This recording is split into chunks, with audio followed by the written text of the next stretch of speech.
तर मग काय मंडळी, सकाळ सकाळ उठल्यावर मी नाग बनवलं घेतोय मातीचा. का तर काय विषयाने सगळं सांगतो. तर आज नागपंचमी आहे म्हणून मला आईने सकाळ सकाळ उठवलं आणि म्हटलं की नाग बनव. तर नाग बनवणं आता आपण हा नागाला पूजायचा आहे. तर बघा मी कसा नाग बनवतोय.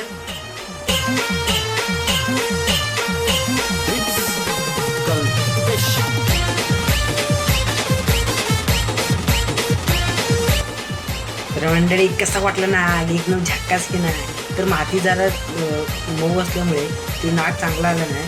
तर नंतर माझ्या ताईने वगैरे पूजा वगैरे करून घेतली. तर बघा की कसं करते पूजा. त्यानंतर फुलाने वगैरे डेकोरेशन वगैरे सजावट वगैरे करून घेतलं ताईने. तर बघा कसे करते. त्यानंतर हळदीमध्ये पाणी टाकून घेतलं. मग नागाचे ते असतं ना आपलं, ते आपल्याला एवढं काय माहीत नाही. ते दोरा वगैरे टाकला, नागाच्या गळ्यात घातला. तर बघू शकता कसला दिसतंय की नाही, एकदम झक्कास. तर नंतर अगरबत्तीने ओवाळून घेतला ना ताईने. नंतर आई निवेद बनवत होती पुरणपोळी. तर मग काय म्हणते, जरा फोटो वगैरे काढून घेतले. कसं वाटलं आजसाठी एवढंच. तर चॅनल नक्कीच सबस्क्राईब करा.